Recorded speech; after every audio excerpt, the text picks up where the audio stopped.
I woke up screaming. Why? I don't know. Your subconscious mind has been carefully cataloging years of repressed trauma, just waiting for the perfect moment to manifest itself and drag you back to the womb of madness. Let me guess. You spent 3 weeks in a haunted house writing in a diary and now you need therapy. Well, maybe sometimes we tell ourselves stories we believe so wholeheartedly they begin to consume us. Welcome to my channel. I'm your host. This is The Haunting of Hill House, a short story by a mind not entirely reliable. Let's get into it. They say the house doesn't want you to leave, but I don't think that's quite right. Hill House doesn't want anything. It simply exists. Waiting. I arrived in late autumn, the kind where the wind carries more memory than chill. I've been hired to catalog the personal library of the late Dr. Emery Hill, a reclusive psychologist whose death was as quiet and forgettable as his life wasn't. The family estate Hill House stood on the edge of Yorkshire moorland, where the fog never fully lifts and birds always seem too far away. I told myself the job would be easy.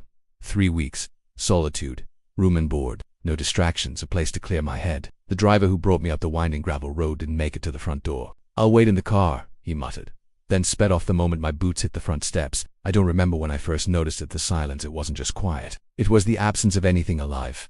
No wind, no creaks, not even my own breath seemed to echo. I was shown to a guest room by an aging caretaker named Mrs. Fenwick, who disappeared after handing me a brass key. "Lock your door at night," she said without inflection. Not a warning, a habit, like saying bless you after a sneeze. The room was fine, Spartan, but clean. The wallpaper had faded in places where something once hung. I stared at those blank rectangles longer than I care to admit. Let's unpack this story a little bit. The story begins by telling us that Hill House doesn't actually want anything. It's not sentient. It's not plotting to harm our protagonist. It's just there, and that's chilling enough.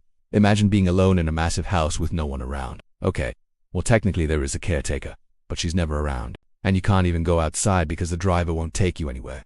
And the story goes downhill from there. Our narrator is an unnamed man who has been hired to catalog the library of a recently deceased psychologist, Dr. Emery Hill. We will meet him soon. He's only dead for about 2 weeks at the beginning of the story. But his death was not only unlamented, it was no one cared or noticed that he died. Now, why does the narrator take this job? Well, he's looking for peace and quiet. Maybe he wants to write or research something. Maybe he needs a vacation. Whatever the reason, he gets exactly what he asked for. But while it might have been a good idea at the time, he quickly discovers that this house is its own worst punishment. There's no phone service, so if you need to call for help, well, sorry, you can't. There's no way out, and the isolation of the house starts to affect him in ways that he never expected. As the story progresses, we see the narrator slowly lose his grip on reality. The days start to blur together, and he finds it hard to keep track of time. And there are signs that someone else is in the house with him, but when he investigates, he finds nothing. Every time he finds evidence of another person, he dismisses it or explains it away, even when common sense tells him he shouldn't. When we first hear about the breathing in the next entry, he says, "But when I flung it open, nothing." We don't know if he actually checked or not, but the narrator assures us that he did. And while it seems logical that he would, considering he hears breathing right next to him all night long and he's terrified, he doesn't really tell us that. He just tells us that nothing was there. There is also a passage in the middle of the story that hints at the possibility that the narrator is not entirely trustworthy. He says, "I stopped looking at mirrors," which makes us think, oh wow, this house must be terrifying. And then later, he writes, "I stopped looking at mirrors. One day I saw Dr. Hill, briefly, on the second-floor landing. He was turned away, facing the wallpaper, perfectly still. His coat was the same as in the portrait above the fireplace. I called out to him. He didn't turn. Only his shadow did."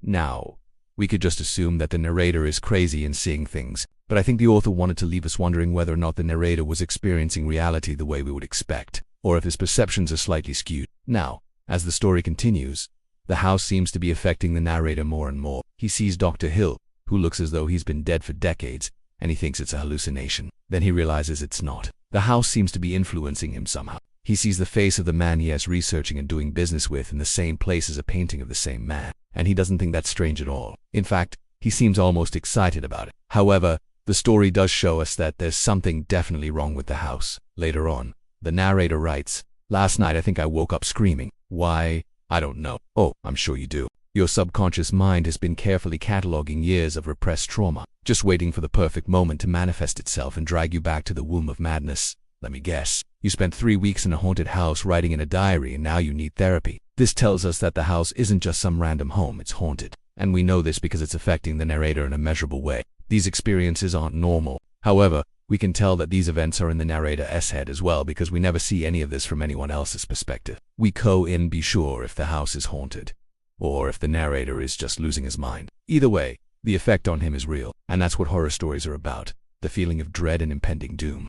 And this story captures that perfectly. I think the ending is really powerful. Hill House doesn't want to keep you. That's too simplistic. Hill House invites you, and the longer you stay, the more you become part of it. Like wallpaper worn by memory.